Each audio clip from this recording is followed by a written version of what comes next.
Howdy, I'm back, didn't disappear. I wanted to run away, I'm a little scared, but my friend said, no, you're doing good, keep going. So I'm here, I'm still having fun, and today we're tearing down this front end.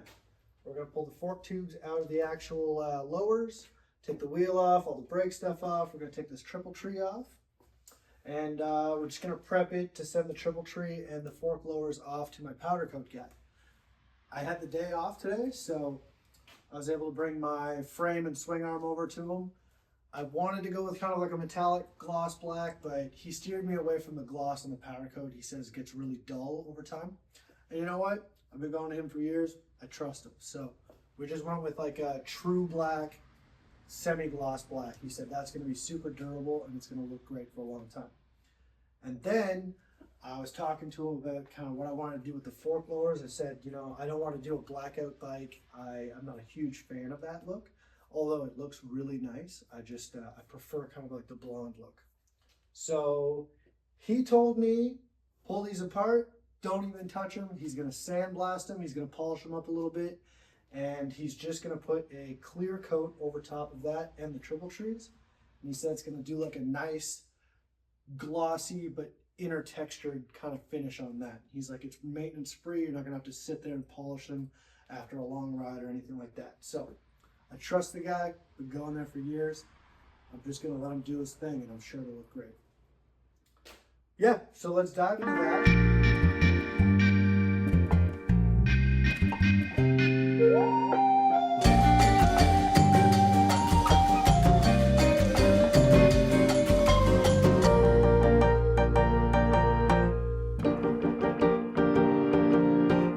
Time lapse all that because, you know, yada yada, pretty mundane stuff. Like I said, taking these apart because I'm going to be coating them, but I'm also taking them apart because I ordered Race Tech gold valves for it, and those are all valved and to my weight and all that jazz. You know, you send them out, you fill out the form, they send you the right product, and from what I hear online, they work super good. So I'm excited to assemble those because I like working with shocks and forks and stuff like that. I think it's cool, it's very interesting. But I'm also excited to see the quality difference in the ride. I am an idiot and I wanted 4-inch over tubes, and I thought I ordered 4-inch over tubes. Turns out I ordered 1 3/4 over tubes. I misread where I was getting the information from. And I thought 26-inch tube or 26 3/4 was 4-inch over. I don't know where I was getting my information. It turns out the lowrider convertible comes with 25-inch factory tube, give or take. There, it's like 25 5/8 maybe. So I ordered 29-inch tubes. They're 4 over, and we're going to be tearing these apart. And I'm going to see what size the shock. Oh my God, the dampener rod. Yeah, I'm gonna see what size the dampener rod, because there's a chance it's a 9.5 or a chance it's an 11.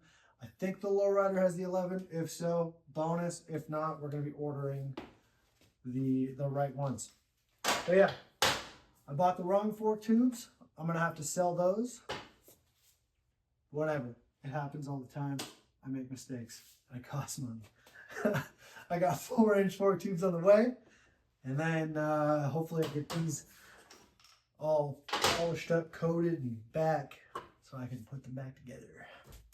As you can see, PEI has these stupid inspection stickers. New Brunswick does not, so we won't have to run those, so that'll get blasted off. It's got a fair amount of just pitting, you know, just from either sitting or road debris or anything like that. And I'm really hoping that that comes out when he sandblasts it. He said that if the blasting doesn't get rid of it, they'll do like a light kind of sanding polish on it. But yeah, he assured me that they would look good when we're done. Another thing to mention is that these are factory air shocks on the Lowrider S. And the guy who had the FXR before me wanted to put these super ugly bars on them. I'll show them to you in the next clip. And to do that is the air ride runs through the handlebar on the factory setup.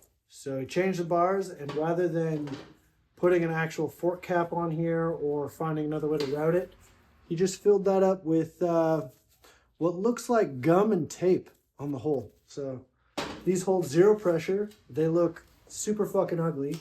And that's insane. Now imagine, just hear me out. You do all that. You do this Jimmy rigging kind of whatever wonky stuff on your shocks. Do they ride fine with no pressure? Sure. Is it the end of the world? No. But you did it for these. Yeah. What is this?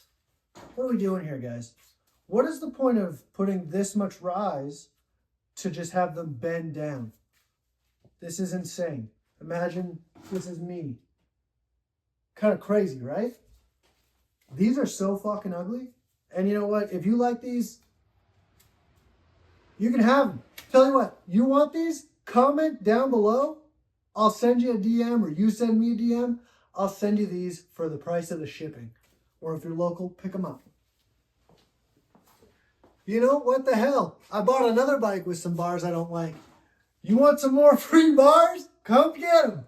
You DM me, black or chrome, whatever you want. You can't have both. They're going to 2 people. Calm down. I know you're excited. But you can have these too. You can even have some of the wiring that's still in them because I was too lazy to pull it out. I just cut them. So there you go. You don't even need to run the wiring. Free 99. Send me a DM. You pay shipping or you pick them up. There's a snap ring at the bottom. And I broke it. I'm super scared of snap rings. And this one just kind of like flew at me. Whatever. I hate snap rings. And this thing broke. These are the best snap ring pliers I've ever used. They're the snap-on ones. They're not mine. They're Wilson's. Shout out Wilson. If you're watching, I'm sorry. I found these in my toolbox the other day, and I remembered that I borrowed these from you like, I don't know, 7 years ago, and they've just been here. So if you're looking for them, I still have them, and I'm not going to give them back. It makes total sense, but this shaft here is pressed into the lower. I took the C-clip off, and I was like, oh, I should be able to kind of just like lightly tap that out with a hammer. No, and it makes sense because, you know, holds the whole front of the bike. So why wouldn't it be pressed in? So I don't have a press here. I'm going to have to bring this to a buddy's place and we'll press that out. But, you know, get the gist of what I'm doing there.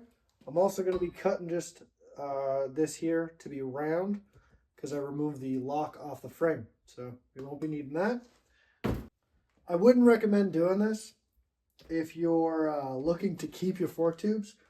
These are the original fork tubes. I'm not looking to reuse them, so I just kind of bunched up a rag and I have them squeeze into my vise. They make soft jaw mounts for that, for like reassembly. For reassembly, I'm usually going to grab a friend. We'll just, you know, pause, but we're going to grip it and then we're going to reassemble them without the vise.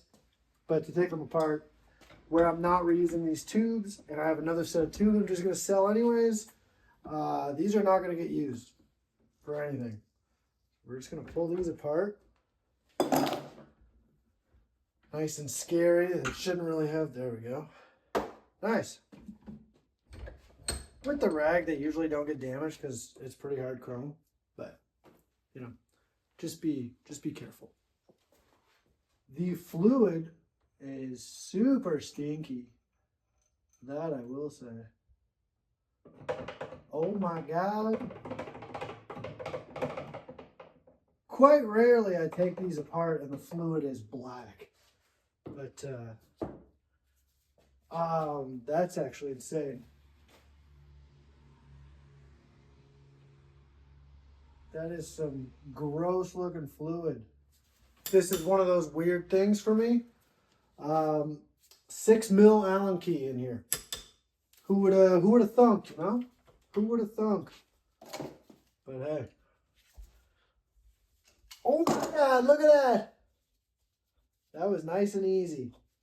It's because I had it on camera, guys. I'm willing to bet if that wasn't on camera, there's no way that would have come out that easy. You didn't have to fight with the bottom bolt. Or maybe you did. I have definitely had to fight with them in the past. that's out. Just all this stuff falls out. You got your bump spring and your dampening rod. That comes out. You're going to take the dust cap off, and there's a C-clip in here. You got to take that C-clip out, and then you'll be able to pull these fork tubes out. Sometimes you got to use a little force. But if you forget to take the C-clip out, you're going to be like me and my buddy one time. You're going to fight with that for a couple hours, and then you're going to be like, oh, I'm just a fucking idiot. Cool. I'm going to do all that off camera so that I come back and I look like a fucking legend. And yeah. If you want to get into shocks that are really easy and simple, the 39 millimeter fork on pretty much any Harley Davidson that you can find, they're all exactly the same. You got a bottom bushing, a slide bushing with your washer, your oil seal, retainer ring sits on top of that, and then your dust boot, then your like little beauty cap thing. Inside the fork, you've got the cup that the dampening rod sits in and your bump spring, and that's inside the fork there. And then you got your mainspring. That's it. It's really that simple. This one bolt threads to the bottom of the shock body in there. To confirm, lowrider convertible front forks are 25 3/8, and the dampening rod is 11 inch. So if you're looking to get the extended dampening rod is 11 inches. So these came factory on the convertibles, the RP, and the RT. So if you have any of those struts, don't bother getting the extended. You already have it. You're not going to get any lift out of your front end. Music. Yeah. Music. Music goes here. Yeah. I was taking this Allen socket bolt out, and I had my Allen key in there, and I was wrenching on it, and it was just free spinning. The dampening rod was just free spinning in there. And I had left the spring with all the tension on it because you have a better chance at breaking it loose that way. And it still was free spinning in there. So I took everything out, drained the fork, and I grabbed a broomstick, and I just stuck it in there, and you apply a bunch of pressure pulling on it. And I don't have any Allen impact sockets, so I just cut an Allen key. Yeah, so you apply pressure, go in, and it'll crack it loose, and it'll hold that dampening rod in place and allow you to break it loose. That is the best way that I've found to do that. If you're having that problem and that doesn't work, don't call me. I have no idea. Just buy a whole new fork leg, because I don't know how to get in there. Maybe call a Harley dealership, but that's the best way I've figured out to do it. Hopefully that helps somebody out there. Yeah, more music. Couldn't find a clip short enough. Yeah. I'm cold. I'm hungry. It's getting late. I don't have a whole lot of stuff left to do. I need a friend to press that out, and I can just send that off. I've got the forks fully taken apart. We're waiting on some parts, so I can't put that back together until we powder coat it and I receive my parts. Next up is going to be pulling that transmission apart and rebuilding my 5-speed into the Baker OD6. So that'll be a fun time. I'm excited to tear into that. I've never done transmission stuff before, so it's going to be a learning curve, and I hope I don't fuck it up, you know? But yeah, all in all, that's going to be it for today. Hard cut to, I still don't know how to end these things.